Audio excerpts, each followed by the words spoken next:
Rashid Zaheer official 2 में दोस्तों आपका स्वागत है। बहुत सारी खबरें हैं, 2 एपिसोड में बनाने की कोशिश करूंगा। पहले एपिसोड में तो मैं आपको अफ़गानिस्तान और अमेरिका के बीच में और मिस्र और टर्की जिस प्रकार के यहाँ हालात बनते जा रहे हैं और जिस प्रकार का अमेरिका का मंदूब जो भारत में है, जो पूरे वेस्ट एशिया और मध्य एशिया का बाकायदा इंचार्ज है, वो किस प्रकार के आने वाले वक्त में एक नया मैं कह सकता हूँ मुहाज पैदा हो रहा है, उसके बारे में जिक्र करूँगा। और दूसरी बात यह है, दूसरे एपिसोड में दोस्तों मैं आपको ये बताऊँगा कि असल में गज़ा के अंदर जो तमाम हालात हैं, आज यूएन के अंदर जो सऊदी अरेबिया और फ्रांस अपनी करारदाद पेश करने जा रहे हैं फ़लस्तीन की स्टेट को कबूल करने के लिए, उसके बारे में अभी खबरें आई नहीं हैं, शुरुआत हुई नहीं है उसकी, लेकिन आज आने की उम्मीद है।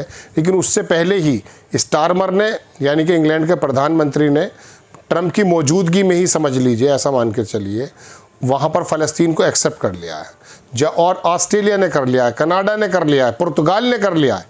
आज करारदाद आएंगी, आज वो रेजोल्यूशन आएगा, लेकिन उससे पहले ही ये वो लोग हैं, इनके बारे में बताऊंगा एपिसोड में कि 108 बरस पहले जब इस पूरे खित्ते को बांटा था, उसी वक्त ये फ्रांस और ये इंग्लैंड ही मौजूद थे जो आज इसको फ़लस्तीन स्टेट को बताने की बात कर रहे हैं।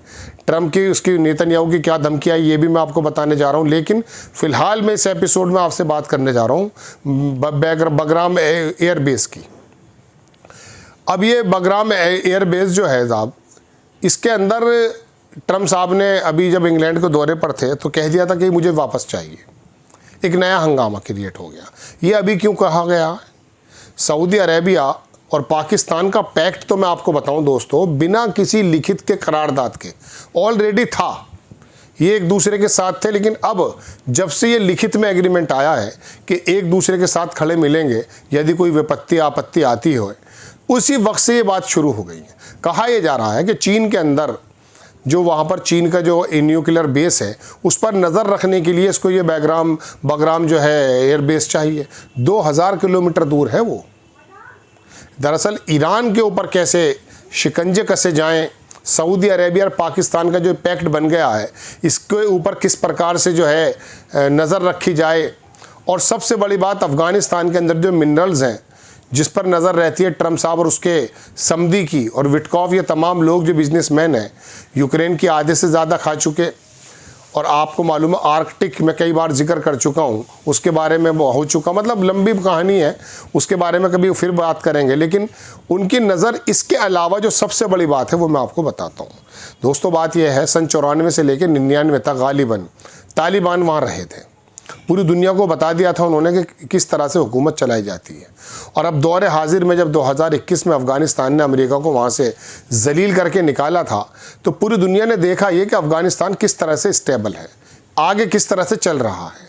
इसको बदनाम करने की कोशिश की गई, कुछ ख्वाहिशा औरतें साथ सामने लाई गई, जैसे ईरान के अंदर हुआ, लेकिन बहरहाल उन्होंने उसको सबको दबा दिया। और आज की तारीख़ में पाकिस्तान, भारत, बांग्लादेश और लंका, ये तमाम चीज़ें जो हैं, वहाँ की करेंसी डॉलर के बामुकाबले देखिए और आप अफ़गानिस्तान की देखिए। जबकि अफ़गानिस्तान की जो एसेट्स हैं उसको फ्रीज़ कर दी गई थी, 2.5 मिलियन के करीब थी। इनका ज़्यादा खर्चा भी नहीं है, इनका शुरुआत में ज़्यादा खर्चा भी नहीं, जहाज़ भी अभी लिए इन लोगों ने।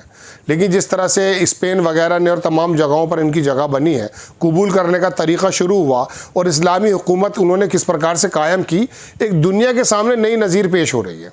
आप और हम इस बात के बारे में जिक्र करते रहते हैं कि न्यू वर्ल्ड ऑर्डर क्या है, पुराना वर्ल्ड ऑर्डर क्या है, ये अमेरिका का सब ख़त्म होता जा रहा, चीन का आता जा रहा, बिल्कुल सही बात है। लेकिन इस बीच में एक ऐसी चीज़ भी इमर्ज कर रही है जो अफ़गानिस्तान के अंदर इन्होंने इस्लामी कानून नाफिज करके बताई है। पूरी दुनिया के सामने नज़ीर पेश की कि महिलाओं का जगह कहाँ पर है, स्कूल किस प्रकार से होंगे, नौकरियाँ कौन कौन सी कर सकती हैं, और ईमानदारी से जब कानून नाफिज किया जाता है तो किस कदर सुकून आ जाता है। यही वो अफ़गानिस्तान है जिसके बारे में बड़ी बातें कही जा सकती थी। उनके खून के अंदर जंग है, इसमें कोई दो राय नहीं है।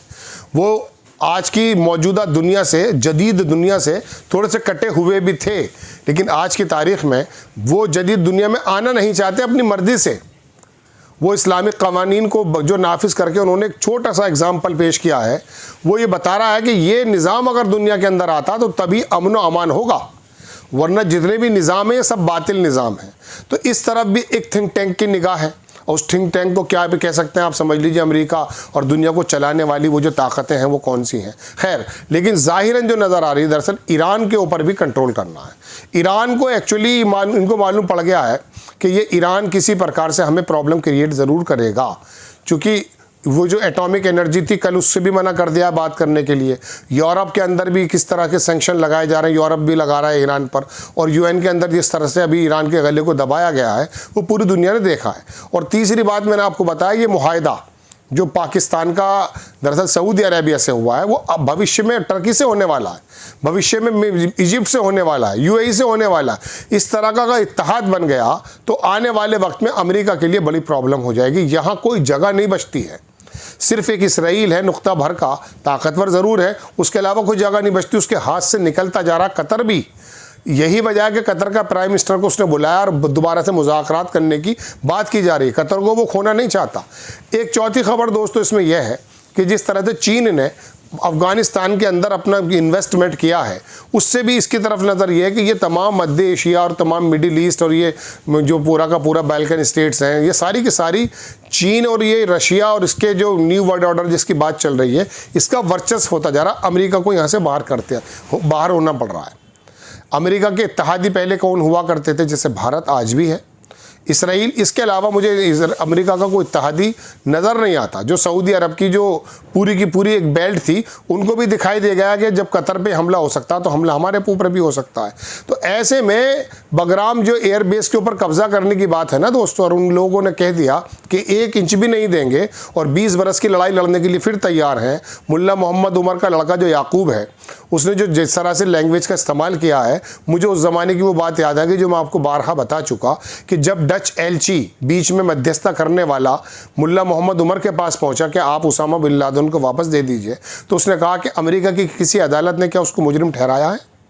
उसने कहा नहीं। तो कि जब आपकी मुजरिम अदालत ने मुजरिम अभी तक नहीं ठहराया है तो मैं आपको कैसे वापस कर दूँ। और दूसरी बात यह है कि उस वक्त जो जॉर्ज बुश था, बड़े वाले बुश का बेटा, उसने ये कहा है कि दरअसल मैं अफ़गानिस्तान की ज़मीन को अफ़गानियों के लिए तंग कर दूंगा, जबकि कुरान का हुक्म यह है कि इस ज़मीन को इंसानों के लिए वसी बनाया गया है। तो दरअसल ये जंग मेरी और बुश की नहीं है, ये तो बुश की और अल्लाह की जंग है।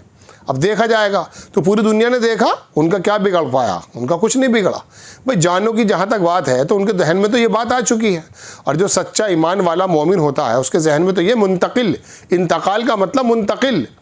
अब हमारे लिए इतना बड़ा सानहा है, मेरे लिए इतना बड़ा सानहा है ये कि मौत का नाम आते ही होश बिगड़ जाते हैं। लेकिन तरबियत इस प्रकार की गई थी अल्लाह के नबी के ज़माने में कि वो मौत को ही मुंतकिल समझते थे, एजाज समझते थे, उनको जन्नत की खुशबू आया करती थी। इस तरह का थोड़ी सी हवा अफ़गानिस्तान के लोगों को चली कि उनको लगा कि ज़िंदगी और मौत कोई बात नहीं है, कि स्टेज है। हमारे साथ जो हमारी लग्जूरियस हैं वो हमें दुनिया में ज़िंदगी से मोहब्बत सिखाती हैं, जबकि मोहब्बत का कोई मामला नहीं है। मोहब्बत अल्लाह और इंसान के बीच में होनी चाहिए। कुरान के अंदर ये क्यों लिखा है कि ये औलाद और ये दौलत तुम्हारे लिए फितना है? वजह यह है कि मोहब्बत डालने के बावजूद भी ये हुक्म है कि थोड़ा सा पीछे हटो। यही वजह तो है हज़रत इब्राहीम अलैहिस्सलाम, हज़रत इस्माईल अलैहिस्सलाम की कहानी क्या है? वो यही है कि हम देखना चाहते हैं कि आप दुनिया में आने के बाद माल दौलत, औलाद और ये मनसब, इनसे मोहब्बत होती है। आज तुम्हारी हमारी जो मोहब्बतों का वजह है ना, वो सबसे बड़ी डिप्रेशन की वजह है। ये डिप्रेशन इसी वजह से है कि मेरा बच्चा क्या होगा, मेरी रिश्तेदारियाँ क्या होगी, मेरा मनसब क्या होगा, मेरा कारोबार क्या होगा, मेरी सेहत क्या होगी, कुछ नहीं। मौत के बारे में जब दुनिया के मेडिकल साइंसदान बैठे और बोले मौत क्या है, तो 200 तरह के जवाब निकले कि मौत हार्ट फेलियर को कहते हैं, ब्रेन फेलियर को कहते हैं, CKD को कहते हैं, मतलब किसी इस तरह की बात। लेकिन सारी की सारी झूठ बोले कि इसमें कुछ नहीं है। मौत का असल वजह तो वो है जो कुरान कहता है, अल्लाह का हुक्म है। कहने का मतलब दोस्तों ये है कि मैं बयान करने हाजिर नहीं हुआ। इस दुनिया के अंदर जो नज़ीर, असल में पूरी दुनिया का जो मीडिया है ना, वो मादा परस्त है। वो दुनिया की जब बातें होती तो दिल में उतरती हैं। जो नज़र में दिखता है, जो कान सुनते हैं, वो दिल में उतरता है। अब चूंकि ये किस्से हमारे सामने आए नहीं हैं, इसी वजह से ये दुनिया की बातें हमारी थोड़ी ज़्यादा इम्पॉर्टेंट हो जाती हैं। अफ़गानियों के लिए जो लड़ रहे थे, मैं नहीं कह रहा सारे के सारे उसमें ठीक होंगे, लेकिन ज़्यादातर जो उनकी कोर जमात है उन्होंने ये निज़ाम चला कर दिखाया है। यहाँ तो एक MLA बन जाता है ना, MLA बन जाता तो उसके हालात देखो क्या बनते हैं। वो अपनी नस्लों तक का इंतज़ाम करता है। वहाँ दूसरा मामला है, मुल्ला मोहम्मद उमर के बारे में मैं आपको कई बार बता चुका। एक छोटा सा मोबाइल उनके पास वो होता था, नोकिया टाइप, उसमें वो कुरान सुना करते थे, कुरान पढ़ते भी बहुत शानदार थे। उनके बारे में मैं आपको कई बार बता चुका हूँ कि एक मर्तबा ये हुआ कि जब उनसे कहा गया कि हमला होने वाला, वो जिस जगह रहते थे वहाँ एक नदी भी बहती थी, उसके नीचे से कुछ जाने का रास्ता था। जो उनके साथ थे वो पाकिस्तान में आज भी उनके कई बयानात यूट्यूब पे मौजूद हैं, बहुत कम बोला करते थे। असर की नमाज के टाइम में वज़ू करते वक्त कुछ बातचीत हो जाती थी, कुरान बहुत शानदार पढ़ते थे।